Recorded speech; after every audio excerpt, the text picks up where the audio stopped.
Amar Singh is not a name that most Americans know about. He's an Indian politician, was an Indian politician. He's since passed away. He, here's the thing to remember throughout all of what I'm telling you. On March 21st, 2011, there was an email that WikiLeaks provided that revealed that Singh Chatwal, who I covered in the first video of this, used money from Amar Singh to retire debt of Hillary Rodham Clinton's 2008 presidential election. Here's something else from the Grassley Report that I am covering. Per Eastern District of New York, AUSA Martin Coffey, case agents sought to expand investigation to include CF, Clinton Foundation, but FBI headquarters would not allow it. So, Amar Singh was a member of what is known as the Samajwadi Party in India. It's the Socialist Party of India. Amar Singh was also part of what is called the Rajya Sabha, the upper house of the Indian Parliament. Now, he ended up resigning in 2010, January 6, 2010. And I'm going to cover this guy's life. He actually ended up, after resigning from the Samajwadi Party and the upper house, was still a member of the parliament.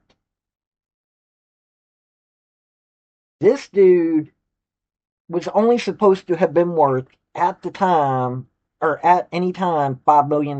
Yet he retired the debt of the Hillary Rodham Clinton campaign, and he was known to have sent her other money. They didn't investigate the Clinton Foundation. There were a lot of important people around the world that donated to that. She was Secretary of State. She ran for president twice.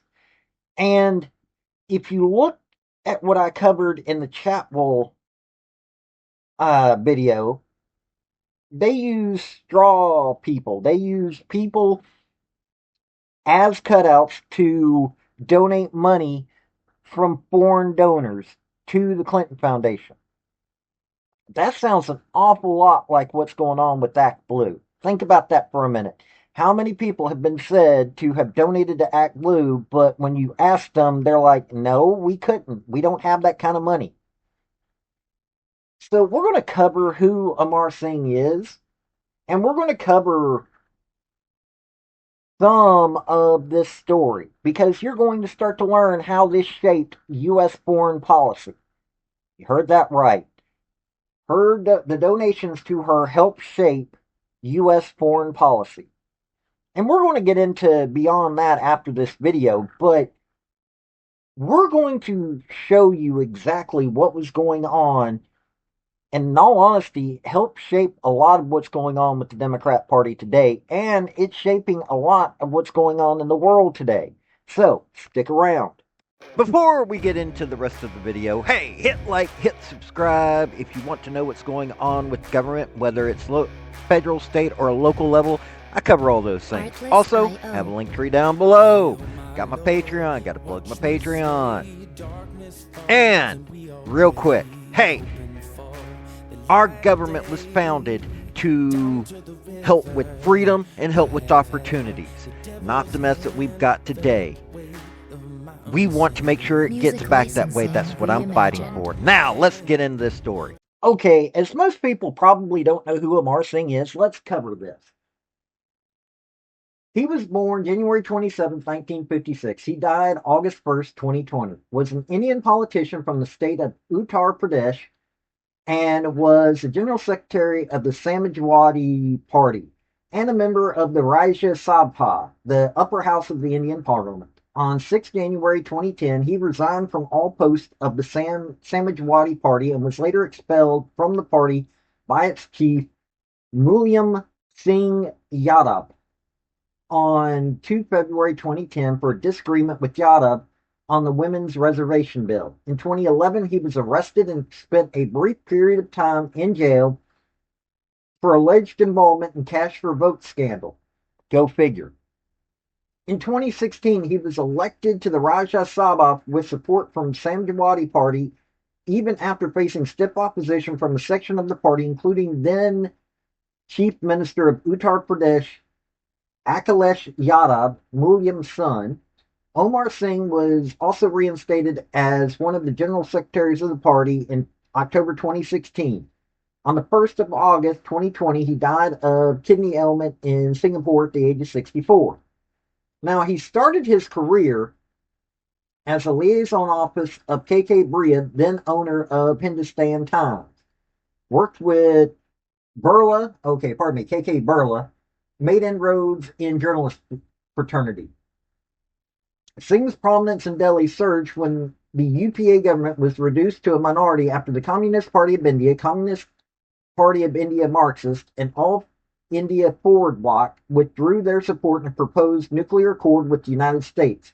His Samajwadi Party pledged support to the UPA government with the support of its 39 members. Singh, along with his close associate Jaya Prada, were expelled from the Samajwadi Party in February 2010 for anti-party activities. On December 21st, 2010, Singh launched his official website and blog.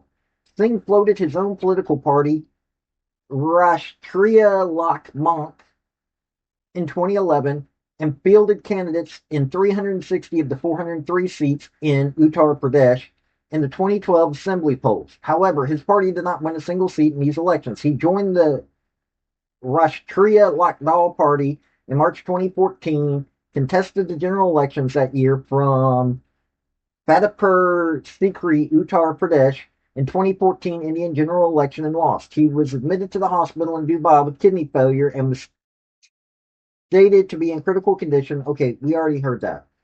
So he was elected 4 times to the Rajya Sabha as a member of parliament.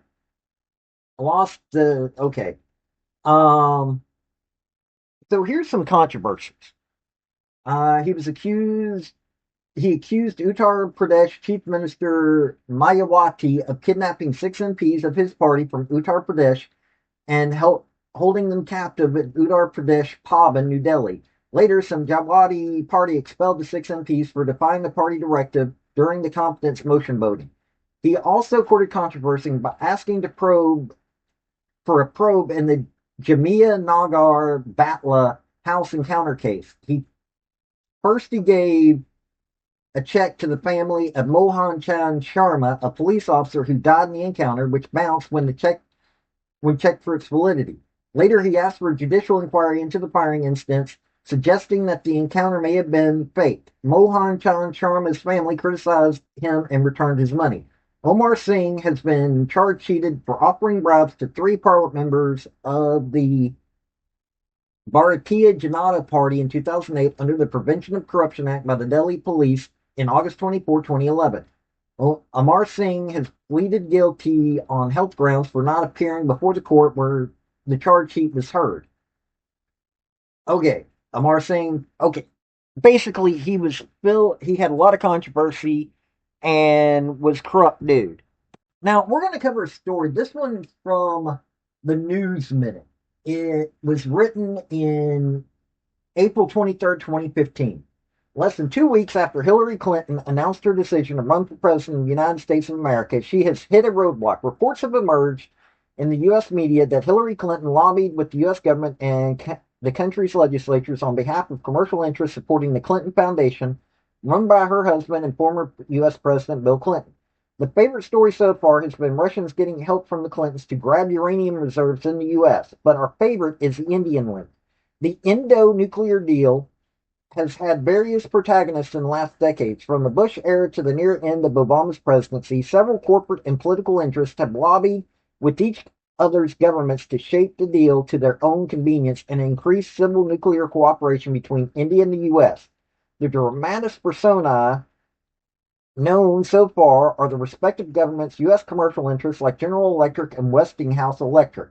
Indian commercial interests like Anil Dhirubhai Ambani Group, the Indian National Congress under the leadership of Prime Minister Manmohan Singh, who spared no effort to get the deal through, and of course, a peripatetic Amar Singh. Hillary Clinton and Barack Obama were involved in the U.S. legislative process for the deal in their capacity as U.S. senators and later as Secretary of State and President of the U.S., respectively. Lobbying for the government in the U.S. were also businessmen like Sant Singh Chatwal, who was later convicted for financial irregularities. What set the cat among the pigeons were media reports in 2008 that Amar Singh was one of the most significant Indian contributors to the Clinton Foundation, donating anywhere between $1 and $5 million. Singh has since denied that he donated the money to the foundation, said that he had urged his well-wishers to do so. He was an important political operative throughout the nuclear deal, being a carrier of messages and spreading goodwill amongst important stakeholders. Singh is even alleged to have arranged cash for Indian members of parliament to vote in favor of the nuclear deal in July 2008. What is not known very widely is that Amar Singh also made trips to the U.S. to lobby with U.S. senators, including Hillary Clinton and Barack Obama. In an interview during his trip, when asked if Hillary would gather support for the deal, he said yes. She assured me her full cooperation, and Sant Chatwal has been actively associated with lobbying on behalf of the deal. I also requested Madam Clinton to put her weight behind this. So here is what we know. Hillary Clinton and the Clinton Foundation have close links with Westinghouse and GE. The Clintons, of course, are most powerful political couple in Washington with the capability of effectively lobby with the Hill and the White House and beyond. Westinghouse and GE have commercial interest in Indo-US nuclear deal and have been linked with the Clinton Foundation in similar deals with Russia nuclear interests. Singh is listed as a donor to the Clinton Foundation and met with Hillary Clinton to lobby for the nuclear deal. Anil Ambani, known to be close to Singh, has openly voiced his interest in the nuclear deal, which would open up the Indian nuclear industry to private players. Hillary Clinton played a significant role in the gathering support for the deal in the U.S. and remained supportive of the deal in her capacity as Secretary of State in the Obama administration. To put it simply, Amar Singh, a representative of the then Indian government and Indian corporate interests, donated money to the Clinton Foundation. The Clinton Foundation is closely linked to nuclear energy companies like Westinghouse and GE, who have commercial interest in the Indo-US nuclear deal, and Hillary Clinton was a key player throughout the life of the nuclear deal, shepherding it through its many ups and downs. In the run-up to the U.S. presidential race, the Clintons will need to answer if Hillary's office and the Clinton Foundation were front corporate interests in the U.S. and India, and for Indian politicians to lobby with the U.S. government and its legislatures to sign off on the nuclear deal. Interesting. So, this has to make you wonder, how much power was being pushed out through the Clintons when it came to nuclear energy? If you take a look at the Uranium One deal, hey, that was all about giving the Russians access to a mine here in the United States, a uranium mine in the United States. Now you have a deal where Clinton Foundation supporters, Hillary Clinton and Amar Singh, along with Sant Singh Chatwal, was sitting there making deals for India's nuclear program. This is some interesting stuff right here. It really is. Now, most people don't remember the Uranium One deal, but I can cover that later if somebody wants me to. But this is showing that all this talk of Russiagate and all this turns out that there is valid proof that Hillary Clinton pretty much looked to be bought and paid for by a member of the Indian Parliament. Okay, a controversial one and one that didn't stay in power very long, but still, there's a whole lot of money. And in an article several articles actually, one of which was NDTV from, oh, April 29th, 2015. It became pretty funny to a lot of folks in India. Singh's donation was treated with suspicion and amusement in India, the paper says, noting that Mr. Singh had a financial disclosure at the time reported his total net worth as approximately $5 million. If true, that meant Singh had given between 20 and 100% of his entire net worth to the Clinton Foundation. Ms. Clinton had met Amar Singh in Washington in September 2008, the Post says. It describes Mr. Singh as a pal of Bill Clinton, Ms. Clinton's husband and former U.S. president. This is what was going on during that time. You know, we continuously hear all about this so-called Russiagate. You continuously hear all these liberals continuously talking about, oh, Russia this, Russia that. But at the end of the day, it looks like their favorite candidate, Hillary Clinton, the person that they keep putting up there as somebody that should have won the presidency, was actually the one that was bought and paid for. At the end of the day, there has been nothing but proof, but the FBI tried to hide it for years. They killed an investigation into this. FBI headquarters did that. They were trying to do this through Martin Coffey and the FBI agents that were in New York. But no, it was taken out by the FBI headquarters. Amar Singh retiring a debt of Hillary Clinton's presidential campaign, there's something funny with that. There's a whole bunch of stuff that needs to be looked into on this. Seriously. And I'm going to cover more of it as I get further into this, but you're starting to get a picture of what was going on with the Clintons' two campaigns, which is starting to show you some of what was going on between the Obama presidency, and the Biden presidency. Don't think this wasn't carried over to the Biden presidency. But we'll get into that. This has been Paul, the Redneck Thinker. Y'all have a good day now. Bye. Hey, that's my video. Don't forget to hit like and subscribe. And comment. Don't forget that either. Hey, this has been Paul with Artlist.io. Redneck Thinker Media. I do sports, I do politics. Hit like, subscribe. And y'all, this has been Paul. Y'all have a good day now. Bye.